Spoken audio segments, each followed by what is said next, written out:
La pensée doit être maîtrisée. Vous arrivez à la fin d'un monde, d'une époque, et entrez dans une période de transition. Pour tout, il y a un commencement, un chemin et un accomplissement. Vous vivez l'étape où tout doit aboutir afin de passer à autre chose. Cela génère une grande tension, car un projet qui n'aboutit pas dans les délais se trouve privé de la réalisation. Il ne peut plus la vivre et reste ainsi bloqué dans le monde des idées.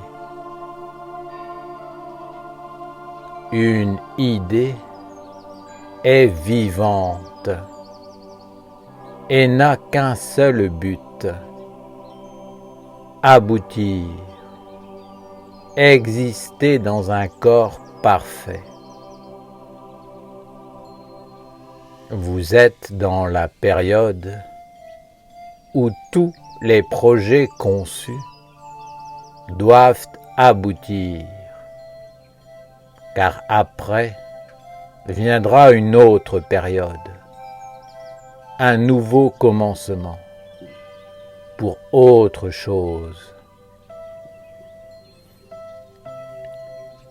Vous devez réellement comprendre que tout, absolument tout, est vivant dans plusieurs mondes, avec des degrés de subtilité différents. Les pensées sont vivantes, elles aussi naissent et se transforment à leur façon, ont des rêves, des objectifs à atteindre. Aujourd'hui, tous les mondes qui vivent avec l'homme depuis des siècles veulent aboutir, car ils savent qu'un grand changement va survenir et qu'après cette période, il ne sera plus possible de se réaliser. C'est l'effervescence. Chacun veut saisir sa chance afin de jouir de la grande existence.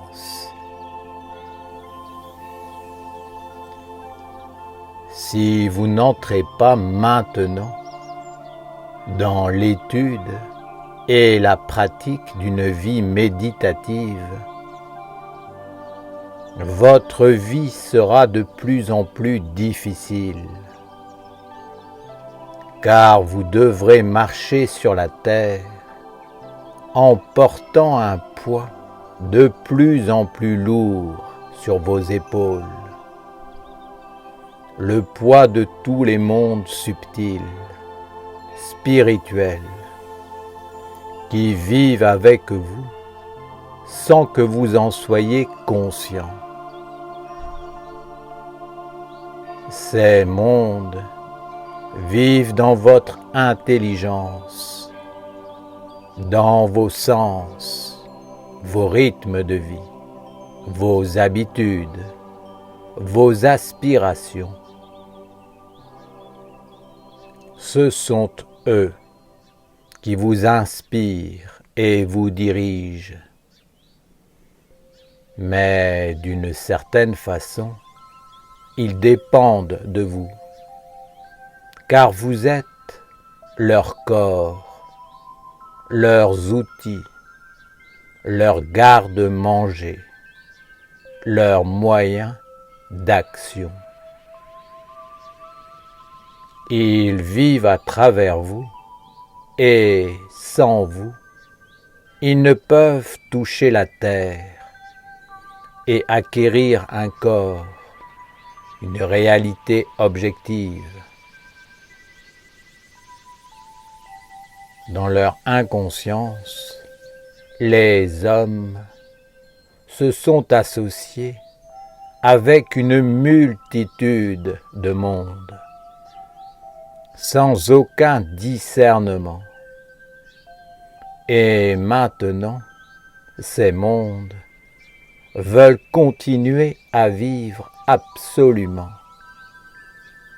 C'est pourquoi ils harcèlent l'homme, l'oppressent et l'écrasent. Depuis des siècles, l'homme est créateur.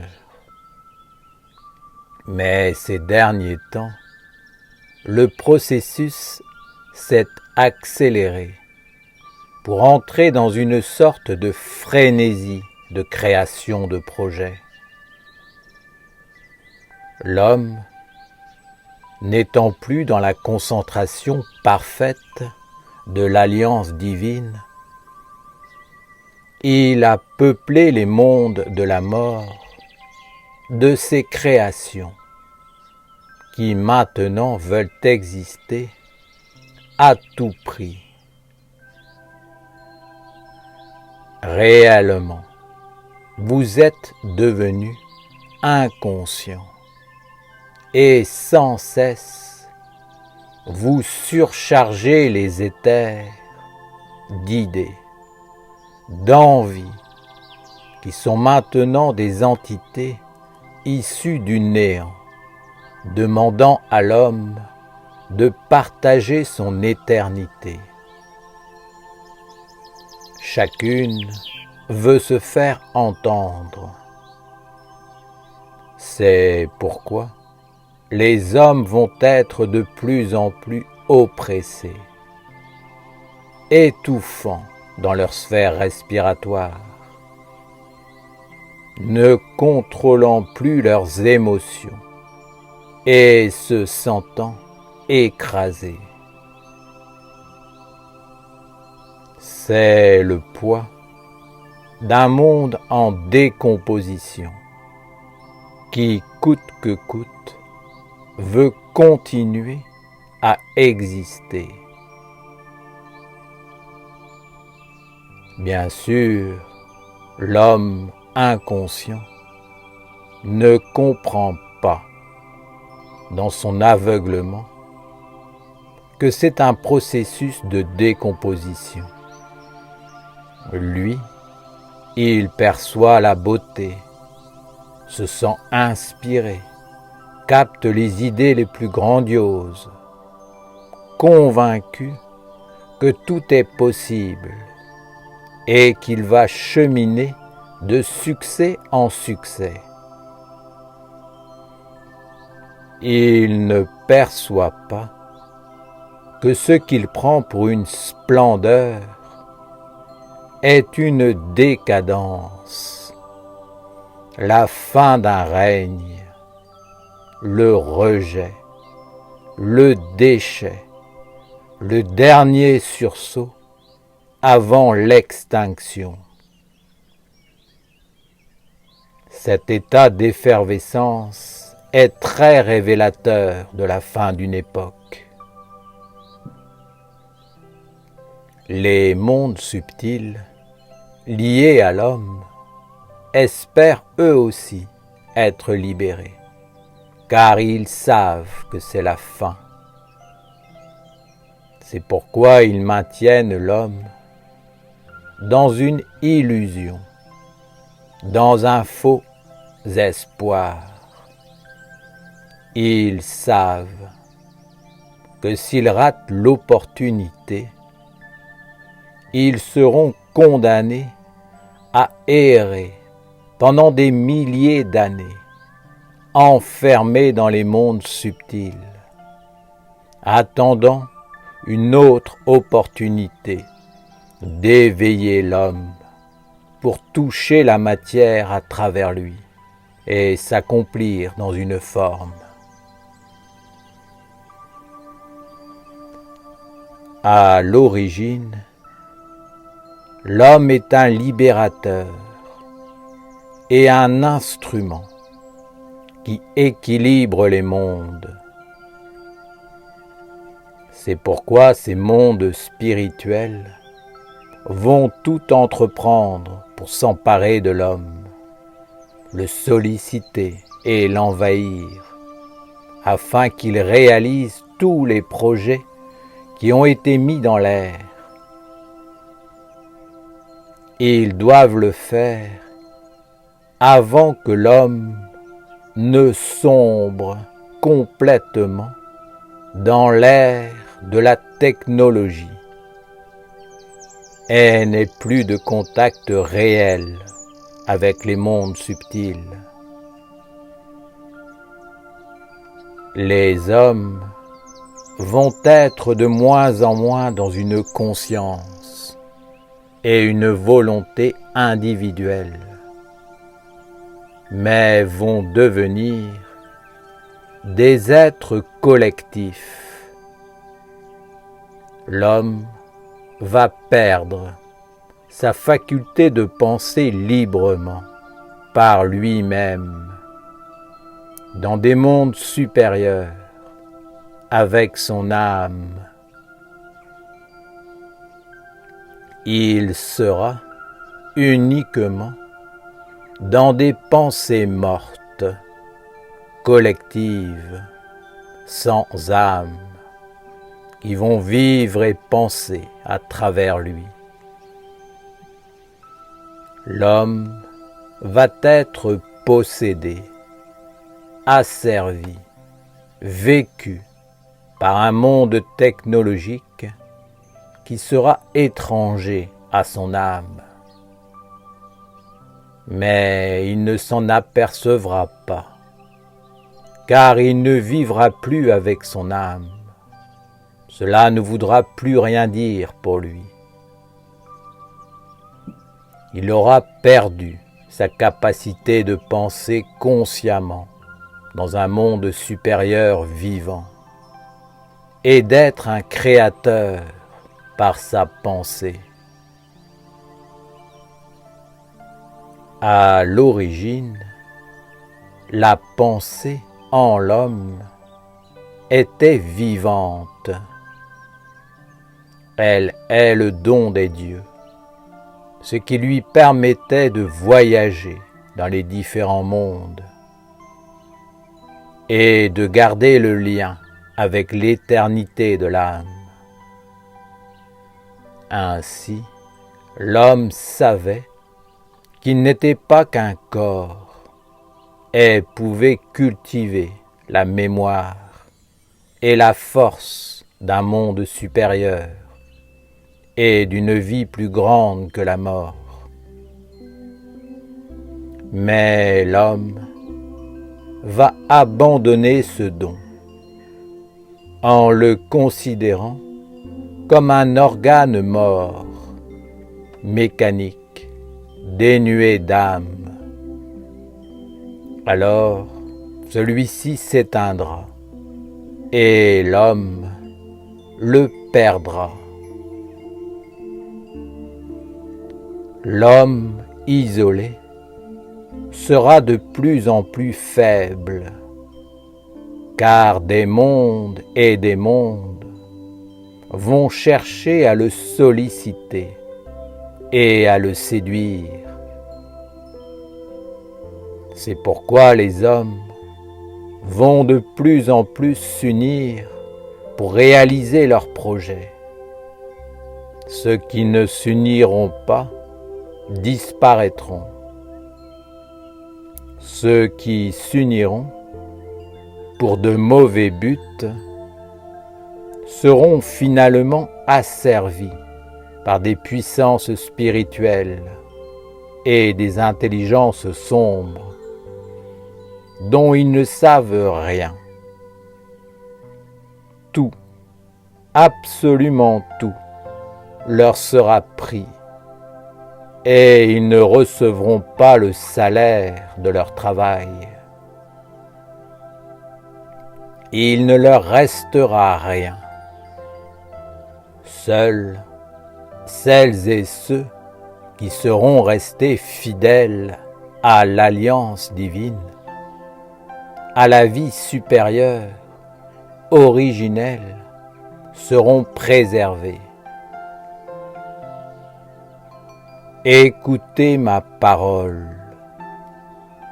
Bien sûr qu'il y a une intelligence sombre et des mondes obscurs, mais ce n'est pas si important que cela. Ce qui est fondamental, c'est votre pensée. Si votre pensée est malade, ce monde sombre devient plus puissant. Mais si votre pensée est saine, claire, alors naturellement, il se met à sa place et l'ordre divin règne. Aujourd'hui, votre pensée est malade et c'est pourquoi vous devez étudier, apprendre les arts méditatifs et cultiver le juste discernement entre le bien et le mal, afin de vous clarifier, d'éveiller votre conscience, de vous structurer et de vous unifier. Vous devez sauvegarder votre faculté de penser au sein de la nation essénienne. Vous devez cultiver une autre façon de regarder, développer d'autres organes de perception, afin de résister à l'envahissement collectif qui va se produire et entrer dans le futur avec le nouveau qui ne demande qu'à renaître. Vous devez étudier pour développer une vision claire et lumineuse face à toutes les interrogations de la vie.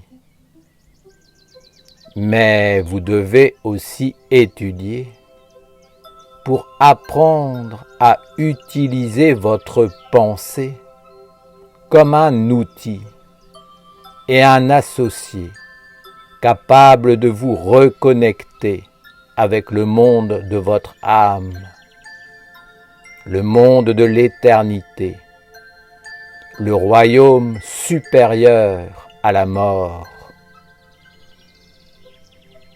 C'est un devoir sacré envers tous les règnes et pour les générations futures de préserver le don de la pensée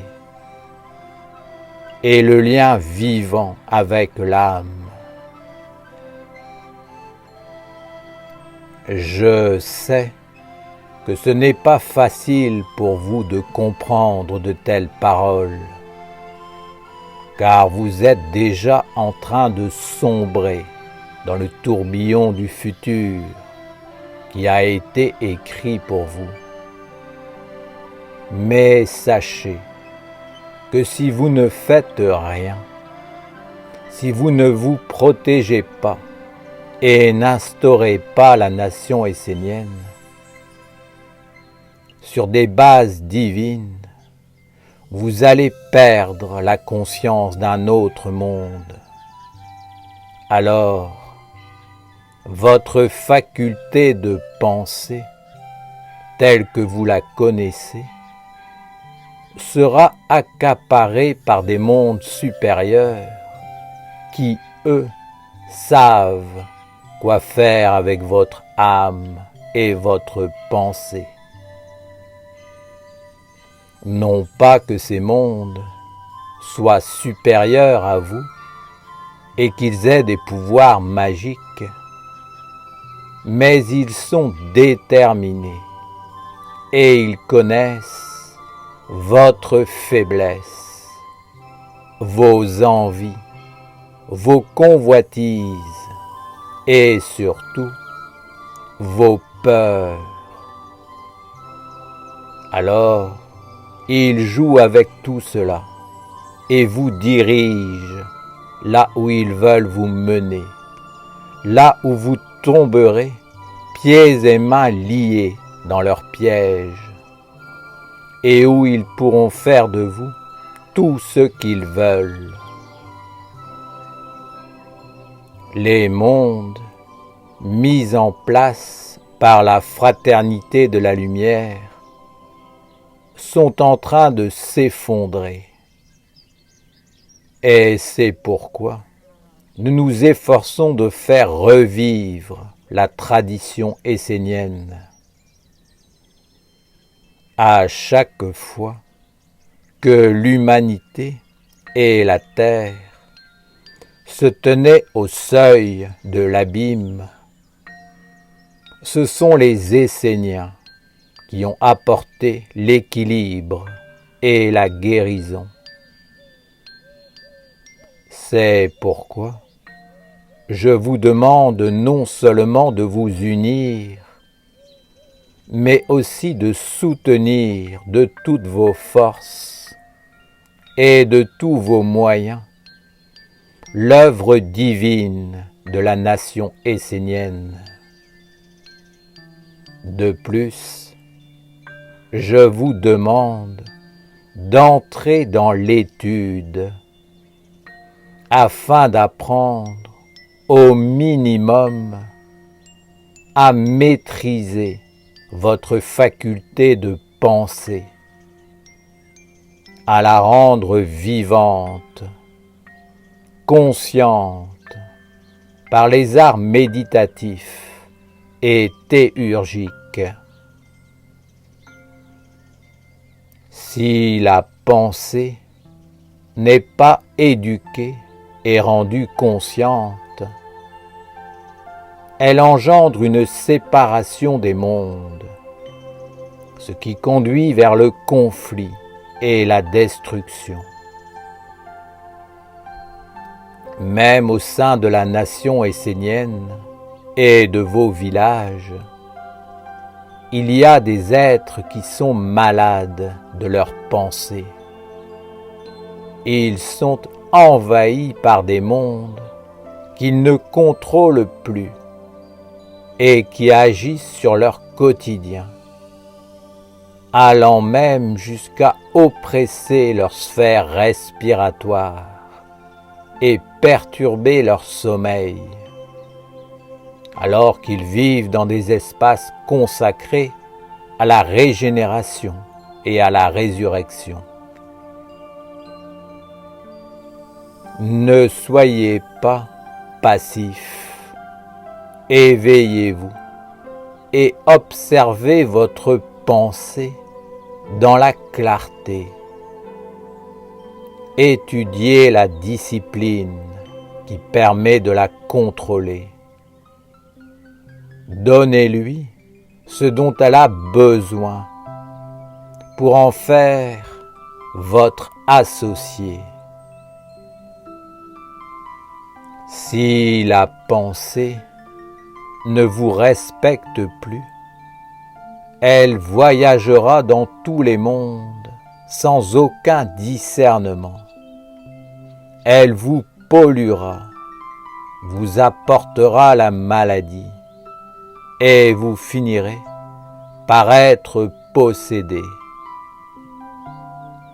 Vous serez finalement comme tous les humains contemporains qui sont en train de perdre leur véritable faculté de penser. La maladie d'Alzheimer peut vous donner une idée de ce que devient l'homme lorsque la pensée le quitte. À l'origine, la pensée a été donnée à l'homme pour qu'il soit un créateur de la lumière angélique sur la terre. Il est donc essentiel que vous éveillez votre pensée dans son origine divine, afin de réaliser les buts de votre âme éternelle et de son intelligence immortelle, et non pas ceux qu'une autre intelligence vous incite à réaliser. Père Raphaël, en nous parlant de cette époque de transition, veux-tu nous dire que nous arrivons au bout d'un chemin et que tous ceux qui étaient partis ensemble se retrouvent pour aboutir et pouvoir traverser cette époque et entrer dans la nouvelle en ayant achevé l'œuvre dans la perfection?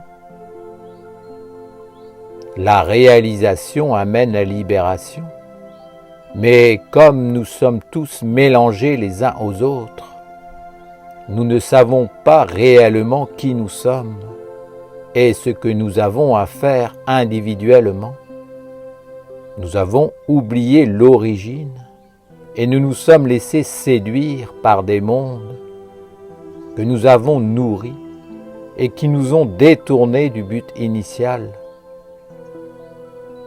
Maintenant, ce but doit être réalisé, mais tous ces mondes illégitimes veulent continuer à vivre. Alors ils oppressent l'homme et cherchent à l'envahir en le dépossédant de son être supérieur, de son âme, de son individualité divine. Il est donc important de se reconnecter avec l'origine dans la clarté de conscience et la pureté des sentiments, afin de réaliser l'œuvre de la lumière qui permettra à ce qui est nouveau de toucher la terre et d'enfanter le futur. Est-ce cela que tu veux nous dire? Oui, cette image est assez juste. Elle doit être approfondie par l'étude et la méditation. Vous ne vivez plus dans l'individualité reliée à l'origine,